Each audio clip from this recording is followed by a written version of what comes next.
Punta na tayo dito sa kay Marcos, no? Kahapon din po ang kick-off nila ng grupo niya, yung kanyang mga iniindorso sa pagkasenador.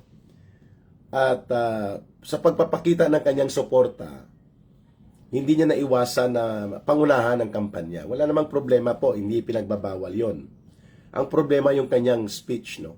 Either ito'y binasa na niya at pinayagan niya, o doon pa lang niya nakita, but I doubt, no? Binasa niya ito ng kanyang mga speechwriter ang gumawa nito. At ito po ang nakakabahala. Kasi puno ng kahambugan, puno ng kasinungalingan, at puno po ng pagkaroon ng galit sa isang gahaman na puso. Na very unpresidential. Ito pong sinabi niya, bubuksan ko sa kabilang cellphone ko, pinadala na summary na kanyang sinabi, and then i-debunk natin, o ibabangkarote natin ang punto niya. Ito yung sinabi niya ni Marcos, posted ito sa TV5 na social media card. Sabi niya inatake niya ang grupo na tumatakbo as opposition against sa kanyang mga kandidato sa line-up niya. Wala sa kanila ang may bahid ng dugo dahil sa tukhang. Wow, binira niya ditong war against drugs, no? Takot yata ito si Marcos na matukhang, no? Pasalamat siya, hindi siya pinatukhang ni Pangulong Rodrigo Duterte, no? Nung panahon na yon, na alam naman ng lahat na siya ay lulong sa ganyang bisyo, sa illegal na paggamit ng droga, as revealed by Miss Cathy Binag at marami pa, even kay Agent Morales, no? Maying aga, brother, Pastor Kibuloy, Team Maisog, Team Duterte. Thank you po. So tinira niya ang war on drugs, no? Nasabi niya, wala sa mga kandidato namin ang may bahid ng dugo sa tukhang. Nandun yung mga tagapagsuporta, tagapagtaguyod ni Pangulong Duterte nung sila po ay sa kampo pa ng mga Duterte. No, nandun sila Tolentino, sila Cayetano. Sino pa mga nandun? Si Tito Soto, nandun yata. So, ano ang ibig sabihin ni Marcos? Na itong mga taong ito ay walang bahid ng dugo dahil nandun sa kanya? Ang malisyuso po at napakakitid na utak na ipinakita ni Marcos na inuusgahan niya as puro dugo ang tukhang at ang war on drugs or war against drugs ni Pangulong Rodrigo Duterte, itong dahilan kung bakit nawala po ang mga demonyo at salot at tinayupak ng mga kriminal at sindikato sa droga. Dahil po sa naging decisibo, malakas ang loob na pagpapatupad ng batas. At bagamat imperfect, hindi yun perfecto, pero ako I would judge it 85 to 90% of the war against drugs ni Pangulong Rodrigo Duterte successful, necessary, at dapat mangyari yon. There were imperfections. There might be some abuses and lapses. Siguro mga 10% or 15%. But I will judge entirely on the basis of comparative analysis. 85% at the minimum successful po yun. At kahit isurvey natin ang mamamayang Pilipino, yun pa rin pong hinahanap nila. Aayusin lang, magkakaroon lang ng safety measures na hindi po mag-abuso sapagkat hindi naman inutos ni Pangulong Duterte mag-abuso. Yung commander's discretion on the ground, kailangan ayusin yon, pati na ang command and control. Pero yung buong pakete ng war on drugs ni Pangulong Duterte, it was successful. So nag-hallucinate si Marcos Jr. Pag sinabi niya, nagalit ang taong bayan sa Oplan Tukhang, yun nga ang hinahanap na ibalik. No? Hindi po tukbang. Iba pong tukhang sa tukbang. Talagang may mga nangyaring tukbang. Ang tukhang po ay tuktok. Tuktok hangyo. Ang tukbang po ay tuktok bangbang. Mali po yon. Magkaiba ang tukhang sa tukbang. Yes. May mga nangyaring tukbang. Pero nanagot din sila, hindi ba? Nakulong ang iba. May kaso pa. Hindi pinagbutos yun ni Pangulong Duterte. Tukhang is tuktok, knock, and then hangyo. Dialogue, talk. Yung tukbang yun. Tuktok bangbang yun. Mali yun. Okay? O dahil sa war on drugs, nanalo si Bangag. Sabi ni Veronica Diego, nabasa ko tuloy. Ito pa, no? Maliban sa kanyang palpak, wala sa realidad at kontra sa agos ng sentimento ng mamamayang Pilipino na kanyang binanatan at pinahiya at tinatawag niyang madugo at walang bahid sa dugo. Ang mga kandidato niya, yung mga supporter ng mga Duterte Tukhang operation yon. Nandun sa harap niya, sa stage. Ito pa, wala sa kanila ang nakipagsabwatan sa pagbubulsa ng sako-sakong pera na pinagsamantalahan ang krisis at ang panahon ng pandemya. Tinutumbok niya dito ang formally scandal. Nagpatumpik-tumpik ka pa. Dapat hindi ka nagpatumpik-tumpik. Tinumbok mo na. You're talking about Bongo. You're talking about Digong Duterte. You're talking about formally. Wala nga kayong ma-establish na namera si Duterte. O kung ano man ang inyong kaso, dapat kinasuhan nyo sila ng korupsyon, plunder, whatever it is. At sa totoo lang, hindi lang po sa Pilipinas nagkaroon ng ganong kamahal na mga unang buwelo ng first 3 to 5 months or 6 months ng pandemic supplies. No? Yung supplies against pandemic, mga medical gear, health gear. Hindi lang po yun sa Pilipinas nangyari, sa lahat ng mundo. Bahagi ng mundo, sa lahat ng bahagi ng iba't ibang bansa. So ngayon, kung may problema yon, hindi mag-file kayo ng kaso. Pero sa totoo lang, hindi ma-establish kung talaga bang pinagpirahan ang gobyerno. Wala ng ganansya, negosyante ang involved. Kung totoo yan, hindi sana bumabaha ang pera ngayon para sa kampanya ng PDP Laban, kung yun ang tumbok ni Marcos, di ba? Walang pera at walang pondo ang PDP Laban. So, ibig nyo sabihin, binulsa ng ilang tao lang?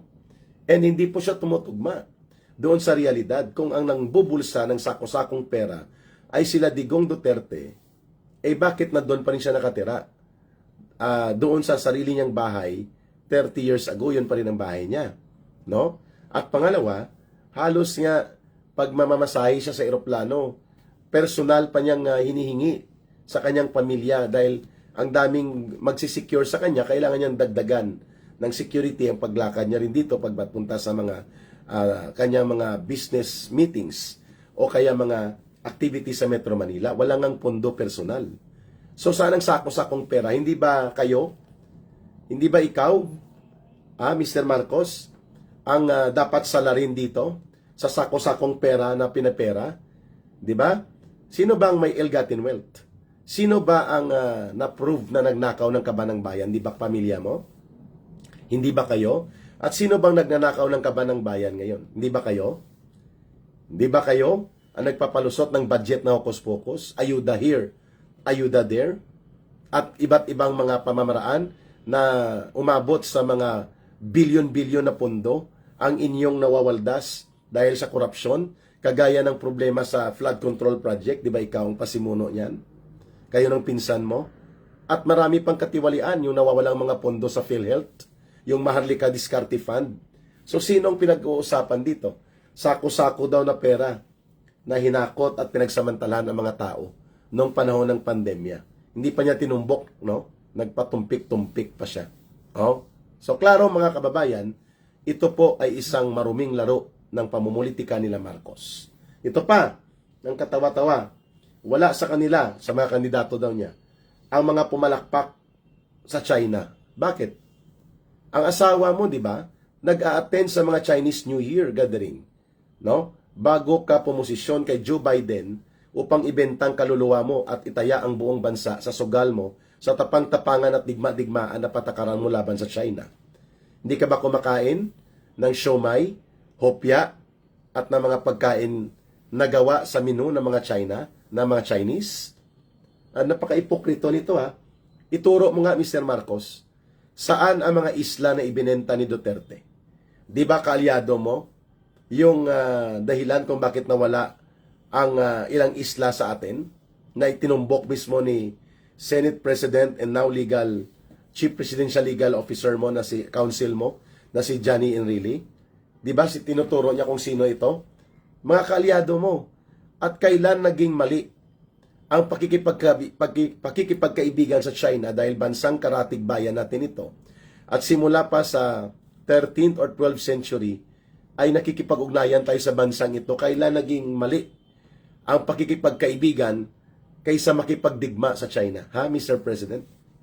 Mr. Marcos? Sabi niya, wala sa mga kandidato ko ang pumapalakpak sa China. Totoo ka? Sigurado ka? Isa po itong malinaw na panluloko at panlilihis. No?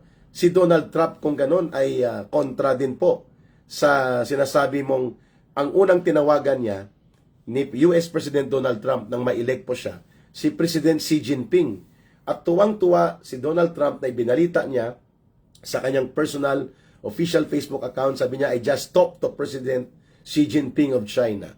And it was very successful that we talk about peace, safety, and security of the whole world. Oh.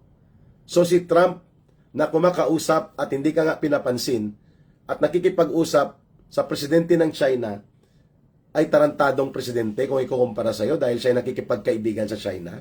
Kalokohan. Si Digong ay hindi maka-China. Si Digong ay maka-Pilipino. Iniiwasan niya ang hindi kinakailangang pakikipagkiskisan, pakikipagbanggaan sa China na hindi naman dapat mangyari. Bagamat tayo may mga overlapping claims sa exclusive economic zone natin, hindi dahilan ito para tayo magsarado ng pinto ng pakikipag-usap at pakikipagnegosasyon habang tayo po ay nagbibigay ng matuwid at prinsipyadong pakikipag-interact sa China. That is called sound foreign policy and foreign relations program of a government. War can never be a policy of the state. Nasa konstitusyon yan, Mr. Marcos. Anong gusto mo, makipagdigma sa China? Hindi pa enlist mo mga anak mo kasama sa pamilya mo para mag-frontline at padyutihin mo sa West Philippine Sea na sinasabi mo, sila Sandro Marcos. Ha? Sinasabi mo wala sa kandidato kung pumapalakpak para sa China. Kailan naging mali ang pakikipagkaibigan upang tayo maging maayos at matuwid at matino ang ating kalagayan at hindi digmaan ang patutunguhan. He does not know anything about foreign relations.